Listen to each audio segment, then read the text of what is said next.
It's not the laser that you can see that you should be worried about.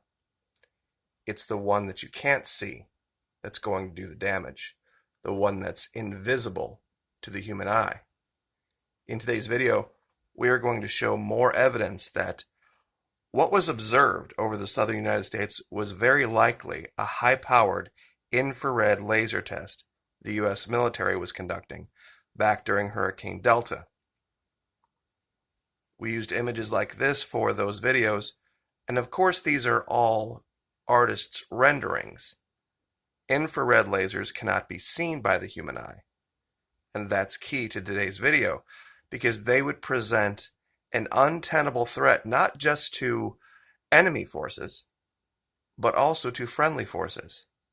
Now, for those of you who aren't aware or weren't watching videos here at the channel back in October, during Hurricane Delta, another channel, Dachence, observed some very strange flashes that appeared in GOES satellite infrared imagery. This one here tracked from Louisiana up to Oklahoma. There's a NASA facility down here called Chenault Field, and up here there is an Air Force base near Tulsa. The second flash, however, was over here, and it seemed to originate over Tyndall Air Force Base in Florida and terminated up near Nashville, Berry Field, and there we correlated the 118th Air Intelligence Wing. Now this was key. Right around that time, 3 very high-ranking Space Force members were lost in a private air accident, and we covered that in another video. They were part of the 18th Space Force. Down here at Tyndall is based the 53rd Weapons Evaluation Group. Now, their whole mission in life is to test out weapons that knock down drones. The 118th Air Intelligence Wing and the 18th Squadron, that these high-ranking Air Force officials were part of, flew drones. So I don't think this was any coincidence. Now, what's my new piece of evidence? Well, the whole idea of unmanned systems, whether they're Navy, Army, Air Force, is to save lives. It's to keep human beings out of harm's way, is it not? There's also the benefit that with an aircraft, they can turn faster, they can accelerate faster, and because of that added ability, that will give them the ability to carry more armaments, more deadly armaments, fly into areas where a human being couldn't. This is the whole point, and this was a image I picked up on the internet. I was unaware of tank technology having advanced this far, but this is an unmanned tank system, controlled entirely by someone sitting in a nice, cozy room somewhere. This one can actually launch drones of its own. That's how far it's come, all in the name of saving lives. So the assumption being that these units, this technology, will be deployed in forward areas where human beings would be at risk, right? That makes sense. So how much sense would it make to replace people who were not in forward areas, or people that were doing jobs that are not dangerous, with autonomous vehicles and autonomous technology? This is a rocket launcher. Once again, unmanned, controlled by somebody sitting in an air-conditioned room somewhere. You see, these lasers that they're firing are incredibly deleterious to human biology. And they're invisible. Let me say it again. They are invisible. These are artists' renderings infrared lasers cannot be seen by the human eye. That's why these flashes being picked up were so important. They were picked up in infrared satellite imagery. Now, what am I talking about? Unmanned systems save lives in combat. But do they save lives in peacetime? Do they save lives in areas where there is no combat going on? Well, it seems like that would be kind of silly.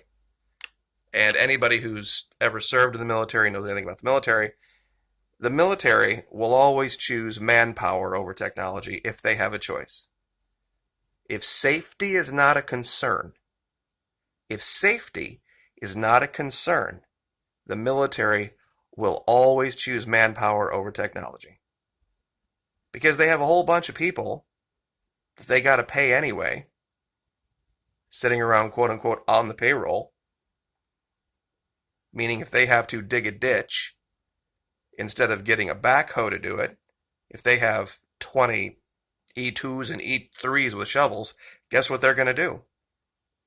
They're going to hand shovels to 20 E2s and E3s and tell them to start digging instead of hiring a backhoe. Why? Safety's not a concern. And they have all sorts of manpower and all sorts of time. Now, explain this. Explain this. What could go wrong? U.S. Air Force adds semi-autonomous robot dogs to patrols in Afghanistan? In Iraq? Nope. On Florida base. And guess which base of all the bases? A Florida Air Force base has announced it will become the first U.S. base to add semi-autonomous robot dogs to ground security, while stressing that computerized quadrupeds are not meant to replace military working dogs. A pack of 4 dog-like surveillance robots will soon be patrolling Tyndall Air Force Base, the facility revealed on Friday. Their release hinted the Panama City base would merely be one of the first to receive 4-legged assistance after the creatures were demoed in an on-base event earlier this week. The announcement took pains to note that while these robots walk on all fours and resemble a dog, they are not intended to replace the military working dogs, and canines concerned about their jobs need not lie awake at night. Instead, they will aid in patrolling operations, allowing flesh and blood service members to focus their attention on meatier tasks. Quote, these robot dogs will be used as a force multiplier for enhanced situational awareness by patrolling areas that aren't desirable for human beings and vehicles. Now, is this some strange, weird, out-of-the-way place? No. It's Tyndall Air Force Base in Florida. So let me ask you a question. Theoretically speaking, if they were firing invisible, infrared lasers, high-powered lasers, that could harm human beings without them knowing, would it make sense to use robot dogs to patrol? Well, absolutely. Absolutely, it would. That's exactly what you would do, in fact. If you're firing these things, and there's a chance that someone out on patrol, either animal, human, could be harmed by these things, you'd probably have to look around and find a way to effect that mission while getting those people out of harm's way. It just makes perfect sense. We observe these flashes. We correlate the distance with Taiwan to 2 bomber bases in China. All 4 locations are military locations. And now they're replacing human beings and dogs, living dogs, with these robot dogs. And I'm sure a lot of you have seen the videos about these things, how they can run on their own and they can jump and you can try to knock them over and they can catch their own balance. And of course, they have cameras on them, and human beings are controlling them, and so they can see what's going on. This is just more evidence. This is just more evidence of the technology that's being developed and what it could do. These infrared lasers are no joke because you can't see them. By the time you would feel them, meaning if one was being aimed at you, it's too late. It's too late. It's over. A lot of people think, how can it blind you if I can't see it? That's the point. That's the point. You don't have the ability to pick it up visually, but it's going right through your retina, right through your cornea, and you're toast. I mean, seriously, if you can blind your enemy, I mean, physically blind your enemy, forget about the electronics. Imagine the coup this would be militarily, especially from orbit, or from so high that they can't even see the plane. Have an entire division down here, and you just put one of these things over the division. Anybody who looks up, in a matter of seconds, will no longer be able to form a sight picture with a ballistic weapon. I don't care if they have a red dot or not. I don't care if they have night vision or not. Night vision equipment requires the user to have vision of their own. Does it not? And if you wanted to disable large amounts of ground forces, this would be an ideal way to do it. I mean, forget about smart bombs and predator drones. These people wouldn't even be able to operate a computer or a smartphone or anything, and they would never see the flash.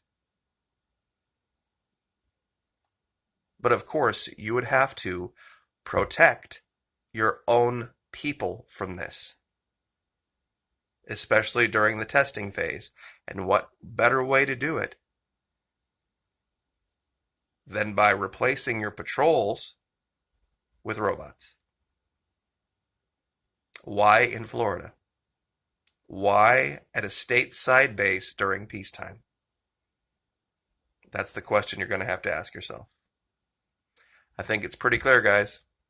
Like, share, subscribe.